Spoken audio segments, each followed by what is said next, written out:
legalizefreedom.com. Why are we here? Where do we come from? Where are we going? From the nature of reality to the future of humanity. Listen without limits. Unchain your brain. Change your thinking. Change your life.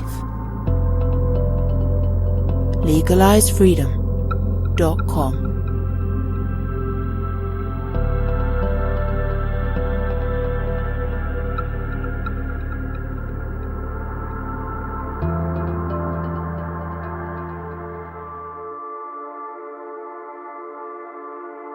Greetings and welcome once again to legalizefreedom.com.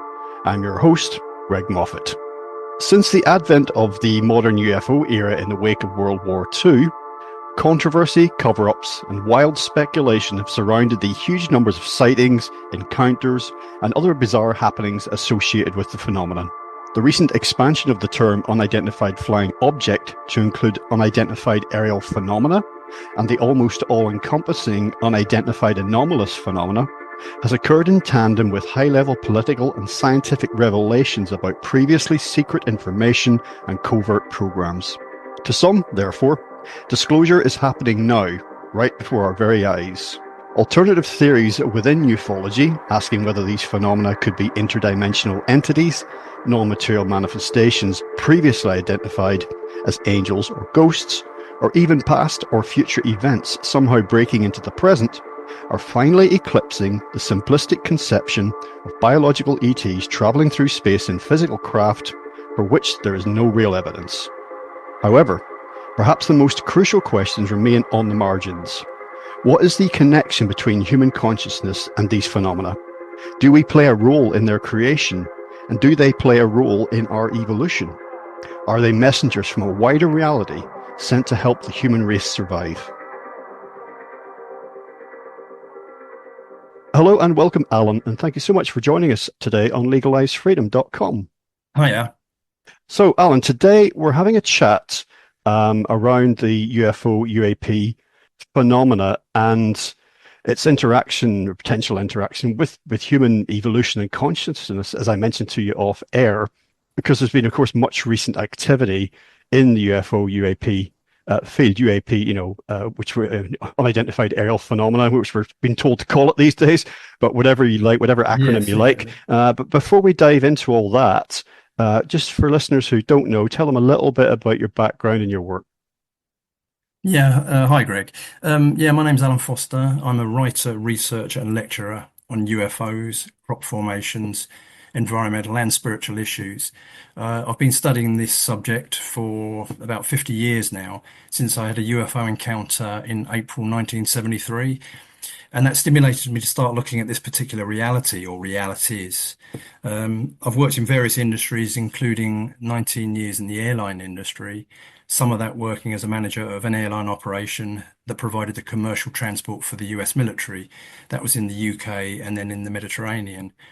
I also worked in airline operations at international airports. So basically, I was stimulated to start looking at this reality, as I say, from 1973, following on from a UFO encounter. And then it's sort of in the 90s, early 90s, it developed into beginning to look into the crop formations. And I was one of the founding members of one of the leading crop circle groups in Wiltshire, as that was developing, from the sort of early days as the formations are becoming much more elaborate. So for me, that was the things that we were seeing were truly profound. The genuine formations I'm talking about, not the hoaxed ones. And we all had a feeling that this was like a communication to try and help an awakening or a consciousness raising process. So they were fascinating times. Very much so. And as I mentioned a moment ago, there has been a resurgence in activity, if not in the phenomena themselves, in conversation about it. Certainly, mainstream conversation about it. We've had not that long ago, congressional hearings in the US, and then people observed some fascinating light phenomena, around the time of Trump's election. Yeah. For those people listening to this in the future, we're talking about Donald Trump being reelected as president of the US. So maybe we can start there because you did, as I say, a talk on this recently. Maybe give us your thoughts on all the recent kerfuffle, in this area. Yeah, well, again, having researched this for such a long period, really long time, from the early days, looking into the UFO reality, trying to understand, the situation with extraterrestrial interactions, contactees, abductees, etc., over a sort of a long period of time. And then, from say like 2001, with the first disclosure that happened at the National Press Club in Washington, D.C., that one organized by Dr. Stephen Greer, where about 20 people from high levels of military and government, corporations and scientists spoke out, airline pilots, about their own personal experiences of UFOs, or ETs, or their awareness of some technology that's been back engineered from UFO technology into mainstream industry through the government contracting programs. So it was sort of this progress, and the point with the disclosures, the one in 2001 and then another one in 2007, 2010, 2013, at the National Press Club in Washington, D.C., just down the road from the White House. These were all pushing for open congressional hearings so we could get to a stage where this subject could be discussed openly, so the public could see what was going on and understand what was going on. Um, and of course, that has then led, over such a long period, a lot of pain and suffering for those that have been, looking into this for a long time. Thankfully to the disclosures that have been happening recently, and then the discussions about UAP, as you've just said, and then of course the more very recent disclosures, Jake Barber, etc., about the psionics or sort of psychic CE5 type communication or interaction with craft.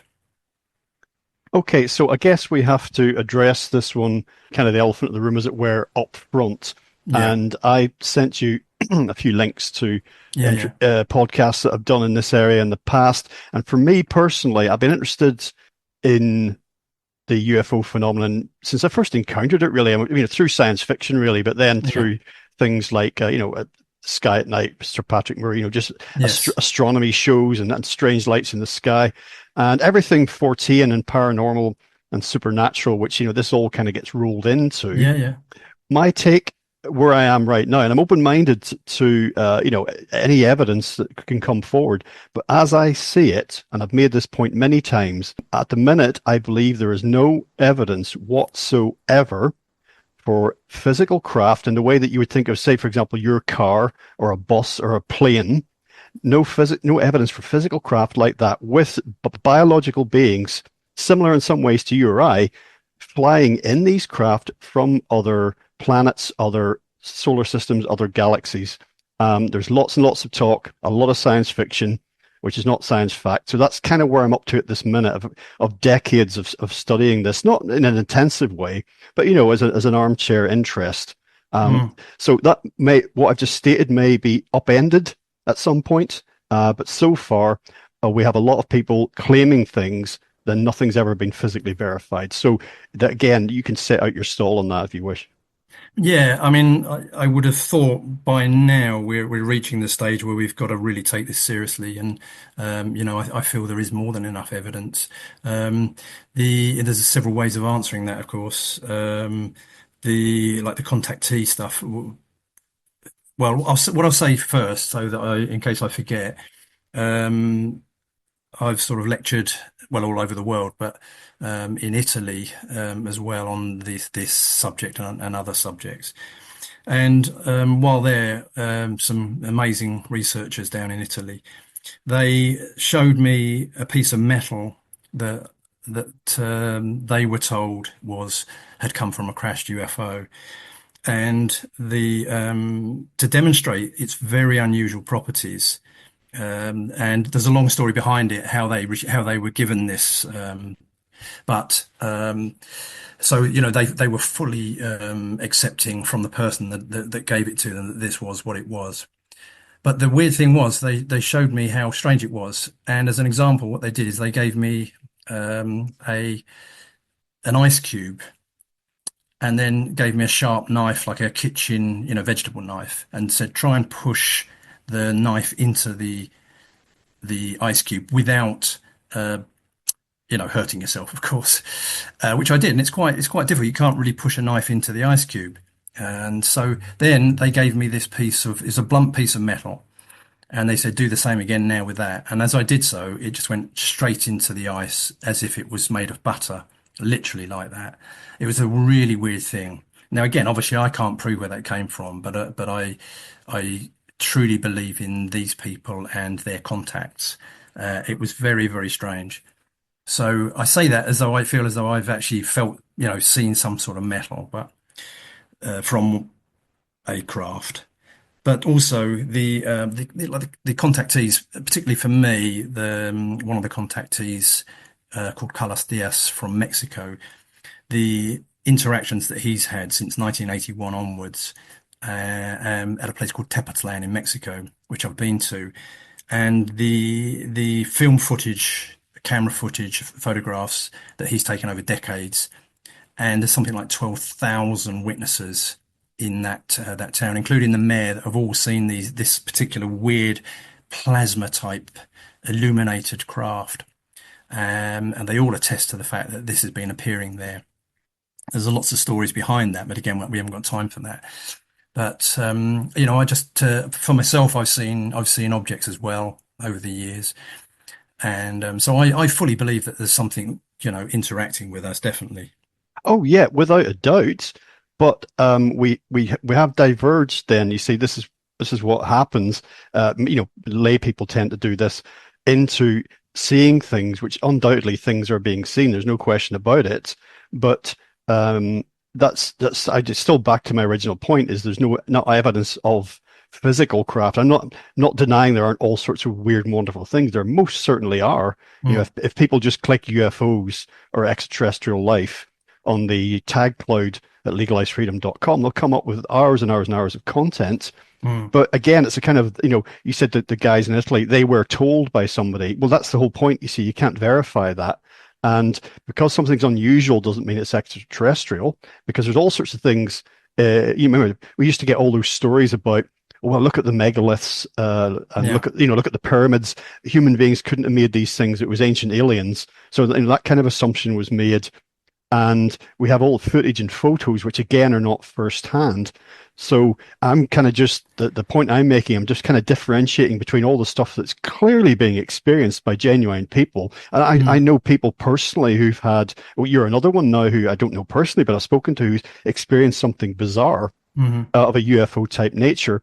But I was kind of just trying to set out at the beginning that I kind of think the Star Trek, the Star Wars, the sci-fi little green man and the flying saucer thing, there's no evidence for that as such. Nothing that I can go and see, if you see what I mean. It's simply people saying, I saw this or I saw that. Yeah, I think, again, this where it comes down to, you have to sort of have faith in the fact that some people are, genuine. They're not trying to deceive us or cover up.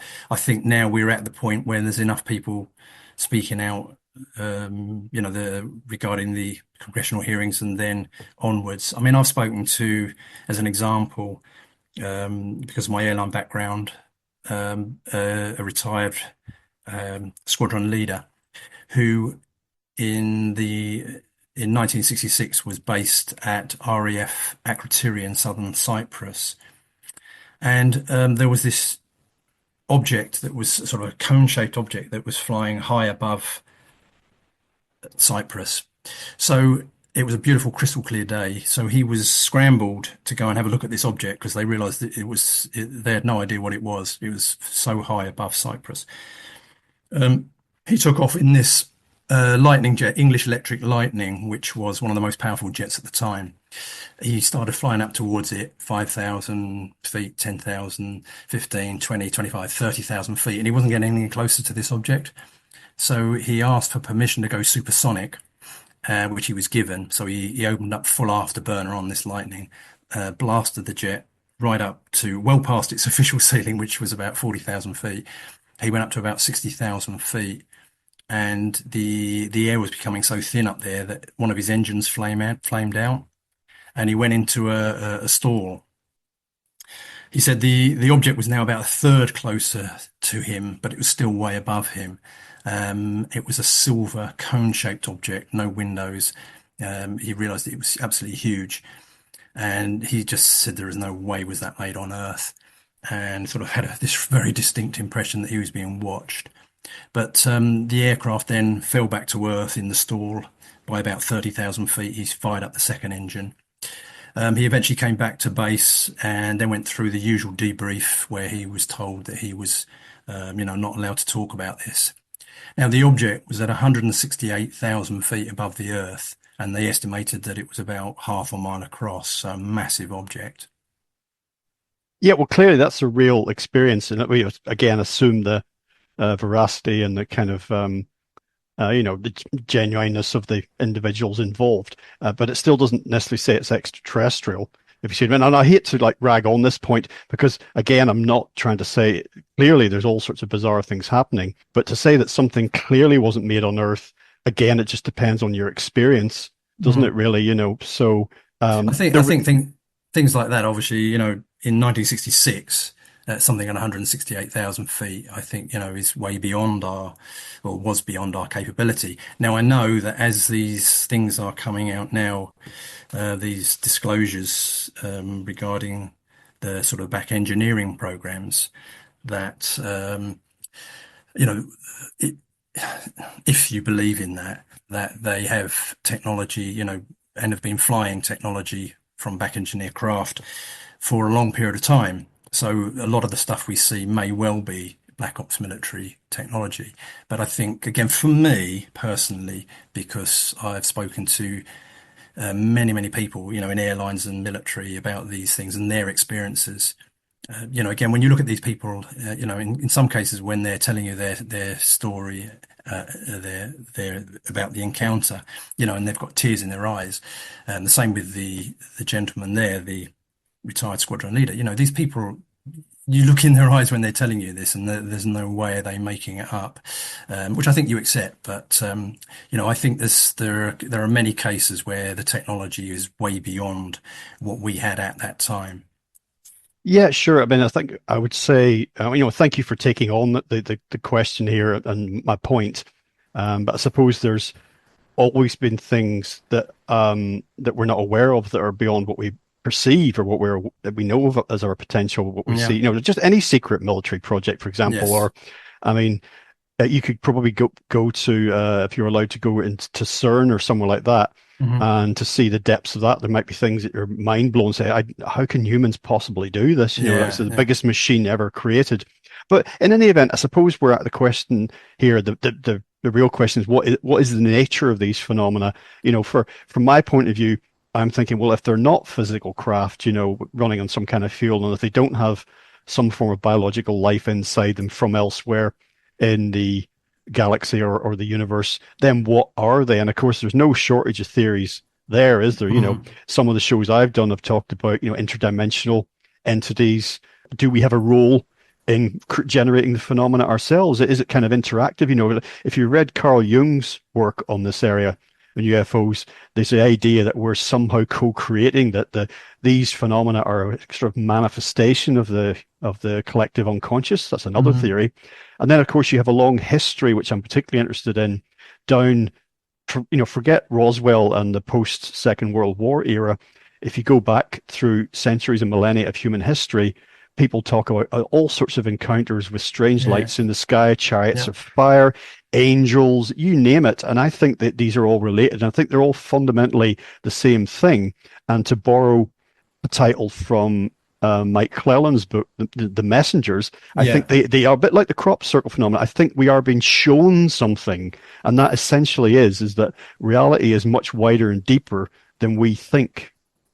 Yeah, I agree. I would undeniably believe that we are being visited from other worlds in craft. But again, remembering that our what we regard as the laws of physics don't necessarily apply to technology that's able to travel, superluminal.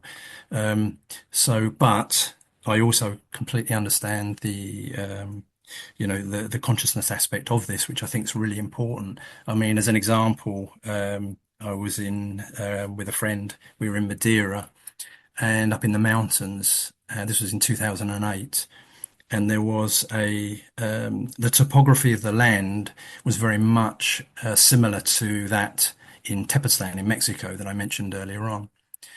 And we were sort of discussing how amazing it would be to see something like the what are called the plasma craft or jellyfish craft, which are believed to be highly advanced, organic, sentient thinking craft beyond just say metal. And the next photograph that I took, there was an object across the valley very much like that, this sort of plasma type graph, which could have been even, a life form.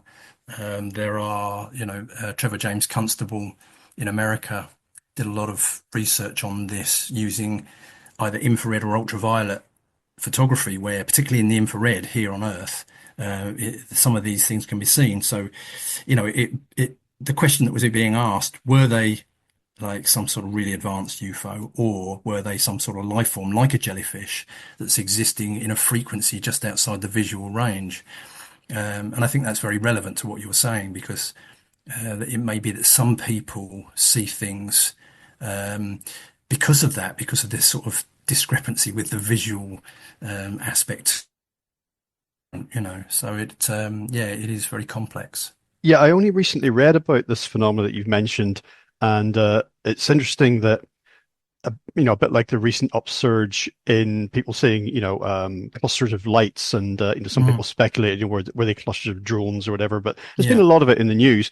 But it was interesting that when I first noticed a couple of people posting online about this sort of these giant plasma kind of entities, that I noticed it for the first time, and then suddenly Mm, started noticing other people noticing it.